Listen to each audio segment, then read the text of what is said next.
안녕하세요. 건양대학병원 소화기내과 교수 허규찬입니다. 누구나 한 번쯤 배탈이나 장염에 걸렸던 경험이 있으실 텐데요. 흔히들 배가 아프고 설사를 하면 내가 뭘 잘못 먹었나 보다고 생각하거나 스트레스 때문에 소화가 잘 안 되나 보다 하고 생각하기 쉽습니다. 그런데 특별한 이유 없이 오랫동안 혈변이나 설사, 복통이 지속될 때는 단순한 배앓이가 아니라 궤양성 대장염이 원인일 수 있는데요. 오늘은 만성 염증성 장질환인 궤양성 대장염에 대해 말씀드리겠습니다.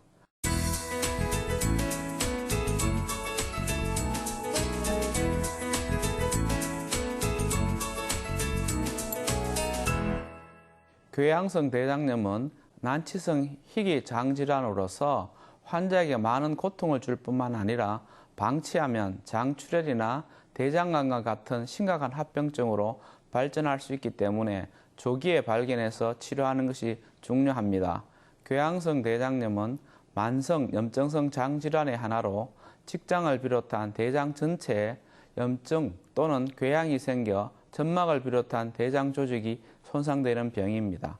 이름 그대로 염증과 궤양이 대장에만 생기는데 보통 항문에서 가까운 직장부터 시작되어 점차 위쪽으로 진행됩니다. 그리고 염증과 궤양이 부분별로 띄엄띄엄 나타나는 것이 아니라 쭉 연결되어 나타나는 것이 특징인데요. 대부분의 경우 궤양성 대장염은 증상이 호전되었다가 재발하기를 반복합니다. 이렇게 재발할수록 점점 상태가 악화되기 때문에 조기에 발견하는 것이 중요합니다.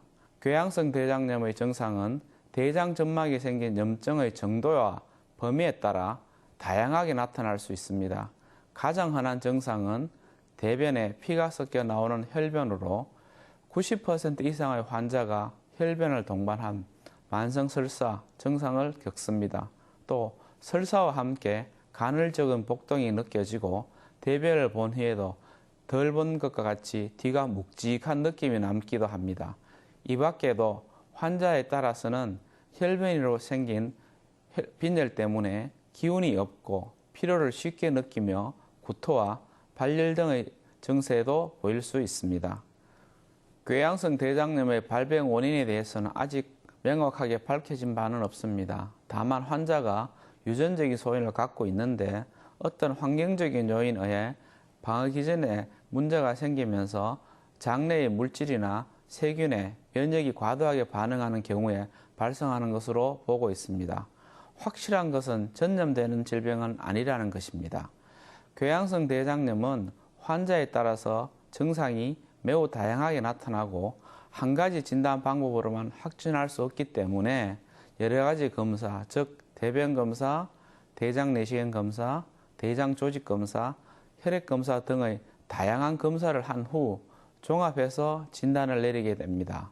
궤양성 대장염은 정확한 원인이 알려져 있지 않기 때문에 원인을 제거하는 근본적인 치료는 불가능합니다. 따라서 완치보다는 염증을 가라앉히고 합병증을 최소화하는 방향으로 치료를 하게 되는데요. 증상이 얼마나 심각한지에 따라서 다양한 약물이 사용되는데 항염증제나 부신피질 호르몬제, 면역억제제와 같이 주로 염증과 과도한 면역 반응을 억제하는 약물이 사용됩니다. 이러한 약물이 효과가 없는 경우에는 종양괴사 억제제와 같은 생물학 제제를 투여하게 되는데요. 특히 이 종양괴사 억제제의 경우 점막된 손상을 치유하고 수술 후 재발을 방지하는 데도 효과가 있어 수술료를 줄이는 데 중요한 역할을 하고 있습니다. 그리고 이러한 약물이 치료로도 증상이 조절되지 않거나 합병증이 발생했을 경우에는 대장을 절제하는 수술을 하게 됩니다. 발병 원인이 밝혀지지 않은 만큼 특별한 궤양성 대장염 환자가 피해야 할 식습관에 대해서도 알려진 바는 없습니다. 다만 질환 초기에는 과도한 지방식이나 인스턴트 식품을 줄이는 것을 추천하고 있습니다. 또 불규칙적이고 자극적인 식습관이 급성으로 악화되는 위험 요인이 될 수 있기 때문에 평소에 규칙적이고 균형 잡힌 식습관을 유지하는 것이 바람직합니다. 염증 반응이 심할 때는 자극적이거나 섬유소가 많은 음식을 먹으면 증상이 더욱 악화될 수 있으므로 섬유소가 적은 부드러운 죽이나 미음 형태의 음식을 드시는 것이 좋습니다. 또 너무 짜고 매운 음식이나 카페인 음료는 장을 자극하므로 피하도록 합니다.